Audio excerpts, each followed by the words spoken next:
There's always been speculation on why Arnold hates modern-day bodybuilders.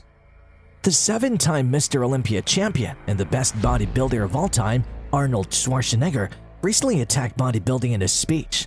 We changed the judging procedure. And unless we do something about where they stop just using guys with the thickest neck and the biggest muscle, but not look as pleasing. Because look at the old days when Steve Reeves won.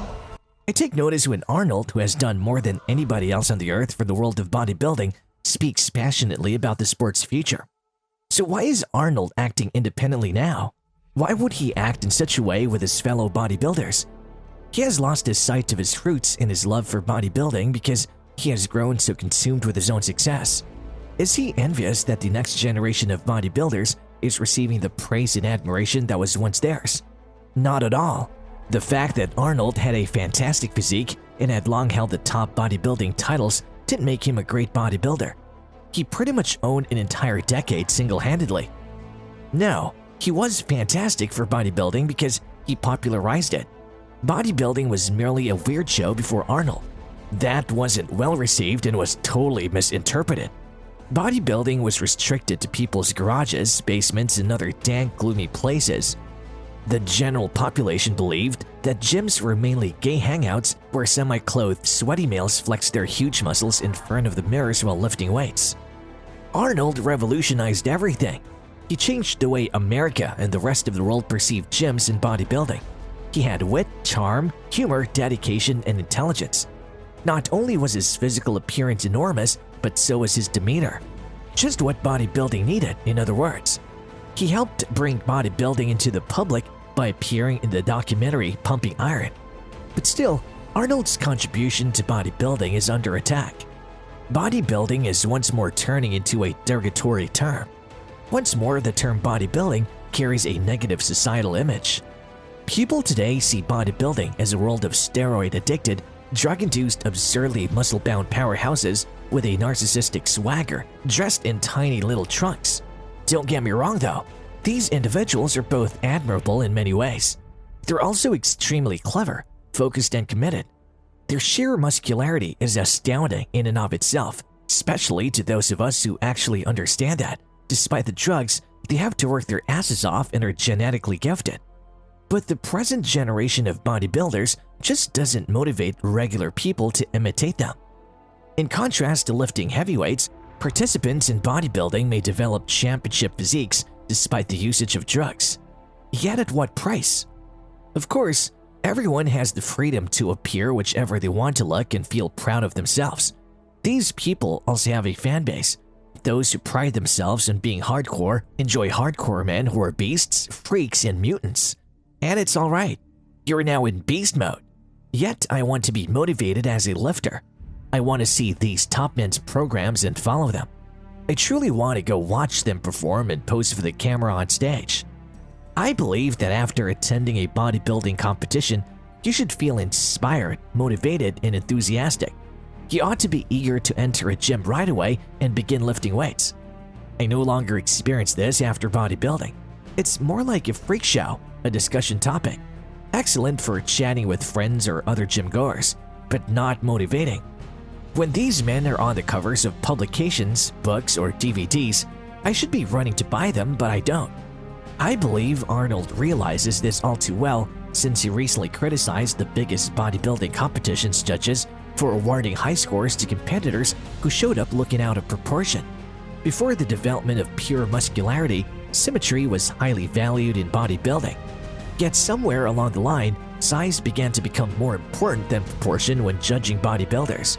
Additionally, the overwhelming quantity of drugs being used today results in enormous, bloated, and absurdly bulging stomachs.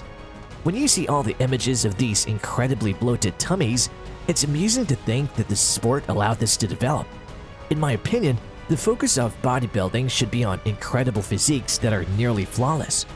Bodybuilding back in Schwarzenegger's day had fantastic physiques. They had fantastic bodies, strong, athletic, and proportionately built. They enhanced the beauty of the human body just like a work of art, an image of the ideal human physique in sculpture. According to Arnold, I constantly ask myself as a judge, Whose body do I want to have? It all boils down to that. Absolutely. I don't watch professional bodybuilding for just this reason. I wouldn't want to have the physique of a contemporary professional bodybuilder even if I could. They appear out of proportion and ugly. Which of the following era's bodies do you think is more attractive and athletic looking? It's a no-brainer for me. Every day of the week, I choose the physique of a bodybuilder from the 1970s. Every time, they just appear better. While they were using steroids at the time, they still had a good appearance. As Arnold puts it, that doesn't look right anymore. The direction bodybuilding is headed is undesirable. We want to watch the most attractive and athletic men up there on stage rather than the largest ones. Hallelujah! Also, Arnold brings out the vacuum position and the fact that none of the contemporary bodybuilders are able to stand on stage, draw their stomachs in, extend their shoulders, and appear athletic. If the present lineup of bodybuilders were required to strike this stance as a requirement, just think of the drama that would and should ensue. Back in the 1970s, Frank Zane and all the other elite bodybuilders could pull it off. Arnold has properly criticized the bodybuilding judges and demanded that they assess the whole physique and alter the judging process. Not merely who has the largest muscles and the broadest neck should be taken into account by the judges. It's equally important to cultivate and publicize the beauty, symmetry, and aesthetics of the human body. In Arnold's words, if you reward the right men, then everyone will start training to have a beautiful physique again rather than to have the powerlifting body. We need to make sure that we're paying the correct guys. Never was a statement more accurate. Arnold continued by calling for public action to expose these individuals and bring about change through fitness magazines, the internet, and other forums and media. In the end, it'll come down to exerting pressure for a forced modification of the defective judgment procedure. Judges must establish standards that reward the types of bodies that the public wants to see. The guys with the large bloated bellies and oddly shaped bodies will need to swiftly get their acts together if they don't want to continue finishing in the top 10. Bodybuilding may resume showcasing physically impressive, alluring, and mind-blowing bodies. When Arnold speaks, his passion and strength of conviction are clear to hear. It's his reputation that's at risk, and despite the passage of time, he continues to be a champion of bodybuilding and everything it stands for. I sincerely hope that publications like magazines, blogs, YouTube channels, and online communities take up this cause vigorously. Because I, for one, would love to see a beautiful body like the greats of the 1970s again. Something that resembles the pinnacle of human development rather than a freak or mutant. Because the term bodybuilding shouldn't be offensive. According to what I read on a reputable site on the subject, if you lift weights to improve your appearance, you are a bodybuilder.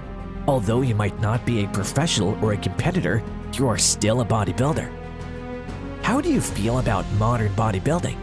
Do you believe that the present modern mass monsters are the greatest way for the sport to continue to develop and prosper? Or do you wish that the physiques went toward a more aesthetic, symmetrical, and aesthetically pleasing look comparable to the 1970s? Ask yourself the simple question, whose body would I most like to have? Thanks for watching. Please like and subscribe for more content. Don't forget to share with your friends.